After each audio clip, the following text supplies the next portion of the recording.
आज से जैसे कहते हैं कि भाई कोशिश करने वालों की हार नहीं होती, तो आपकी टिप्पणी डॉक्टर आनंद प्रकाश तिवारी जी।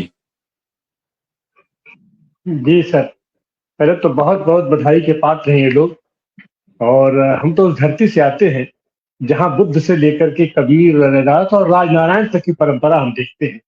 तो राजनारायण जी ने भी जब यहाँ पर काशी विश्वनाथ मंदिर में हरिजन प्रवेश का आंदोलन चलाया, तो उनके साथ शायद एक मजबूती से खड़ा होने वाली जो दूसरी विचारधारा की वामपंथी धारा के रुस्तम सैकिल थे, और इन लोगों ने आंदोलन चलाया और आंदोलन सफल हुआ और आज की तारीख तक है। और उसी तरीके से हम तो इसको उस संदर्भ में हम आपका देखते हैं कि रैदास ने जो वो परिकल्पना की थी बेगमपुरा की, तो ये कहीं ना कहीं से हम बेगमपुरा की परिकल्पना रैदास उस समय किए थे और आज जाकर के उसको हम फलीभूत होते हुए देखते हैं। बिल्कुल उसी तरीके से जैसे मार्क्स ने एक सपना देखा था, एक परिकल्पना की थी स्टेटलेस सोसाइटी की, और ये मजदूर शासन करेगा, उसको लेकर के सोवियत संघ में वो क्रांति हुआ, एक उत्साह की लहर दौड़ी थी। लेकिन सोवियत यूनियन तो उस तरीके से नहीं बच पाया, उसको तोड़ने में लोग सफल हो गए, लेकिन उसकी रोशनी आज की तारीख में दुनिया में तमाम देशों में फैली है। तो हम तो ये मानते हैं कि यह जो प्रयास है, यह ये एक गांव का प्रयास, एक गांव में ये कितनी देर तक, कितने दिन तक ये अस्थायी रह सकता है, क्योंकि तमाम सामाजिक ताकतें इस पर जुटेगी, द्वंद होगा। और अगर द्वंद है तो द्वंद ही तो हमारे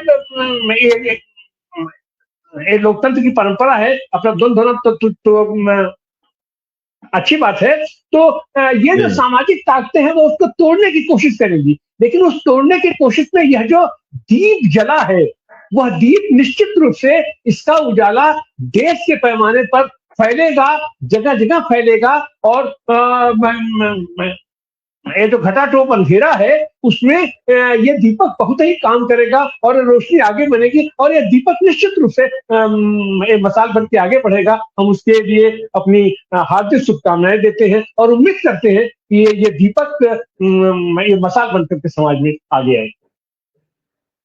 बहुत बहुत शुक्रिया। आप सबने समय दिया। बहुजन संवाद के दर्शकों से अपील की उसे शेयर करें, ताकि ये जो एक अनूठी पहल हुई है, अनुकरणीय पहल हुई है, ऐतिहासिक पहल हुई है, इसके बारे में समाज में, देश में चर्चा हो, और हम सब लोग जो मिलकर के जाति विहीन समाज की क्लासलेस, कास्टलेस सोसाइटी बनाने का जो सपना देखते हैं वो आगे बढ़ सके। बहुत शुक्रिया आपका समय देने के लिए, और सरपंच साहब को भी, शरद जी को भी जोड़ने के लिए सुभाष पारी जी विशेष तौर पे आपका शुक्रिया, और कृपाल सिंह मंडलोई जी का भी, और डॉक्टर तिवारी जी बहुत शुक्रिया, बहुत धन्यवाद। Thank you.